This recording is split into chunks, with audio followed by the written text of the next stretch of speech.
ভারত বিশাল বাজার, বিশাল শিল্প শক্তি। আপনি জেনে অবাক হবেন আজ ভারতের ব্যবসায়ীরা একের পর এক খাতে বাংলাদেশের পণ্যের কাছে হার মানছে। ভারতীয় ব্যবসায়ীরা বলছেন আমরা বাংলাদেশের জন্য, বাংলাদেশের সস্তা পণ্যের জন্য আমরা বিশ্ব বাজারে বাণিজ্য করতে ব্যর্থ হচ্ছি। আমাদের কাস্টমার আমাদের বাজার দখল করে নিল বাংলাদেশ।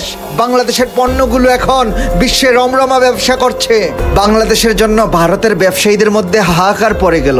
দর্শক চলুন এই ব্যাপারে বিস্তারিত আলোচনা শুরু করা যাক। দর্শক, আমরা বাংলাদেশের কয়েকটি পণ্যের ব্যাপারে কথা বলবো যেগুলো ভারতের বাজারকে দখল করে নিল। বাংলাদেশের বিশ্ববিখ্যাত ফার্নিচার ব্র্যান্ডগুলো ইতিমধ্যেই ভারতের বাজার দখল করেছে। আধুনিক ডিজাইন, কম দাম, দীর্ঘস্থায়ী এবং উন্নত মানের হওয়ায় ভারতের বাজারে জনপ্রিয়র তুঙ্গে উঠে গেল বাংলাদেশের তৈরি ফার্নিচারগুলো। আর বাংলাদেশের কোম্পানিগুলো ভারতের দিকে নতুন চ্যালেঞ্জ ছুড়ল। বাংলাদেশ তাদের আইটি খাতকে অনন্য উচ্চতায় নিয়ে যাচ্ছে। বাংলাদেশের আইটি সেক্টর স্টার্টআপ কোম্পানিগুলো দ্রুত বেড়ে উঠছে। Software export, freelancing, outsourcing, mobile app developing, এসব ক্ষেত্রে বাংলাদেশের তরুণরা প্রতিযোগিতায় অনেক দূর এগিয়ে যাচ্ছে। বিশ্ববাজারে বাংলাদেশের পণ্য, বাংলাদেশের সেবা পেতে বিশ্বের বিভিন্ন দেশ বাংলাদেশের কাছে অনুরোধ করছে। ভারতের আইটি সেক্টরের ব্যবসায়ীরা বাংলাদেশকে নিয়ে অভিযোগ তুলেছে ইতিমধ্যেই। তাদের অভিযোগ, আমরা বাংলাদেশের জন্য পিছিয়ে পড়ছি। বাংলাদেশ কিভাবে দ্রুত এত কম মূল্যে এত ভালো সেবা দিতে পারে?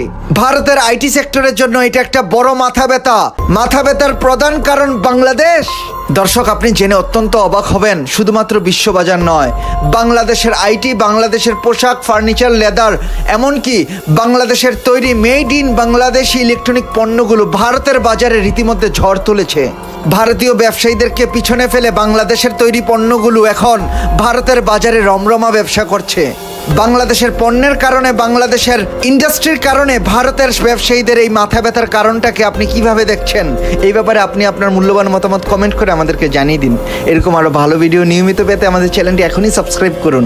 ভিডিওটি ভালো লাগলে লাইক করুন এবং আপনার পছন্দের মানুষের সাথে এই ভিডিওটি শেয়ার করুন। আজকের মতো এতটুকুই থাক। আল্লাহ হাফেজ।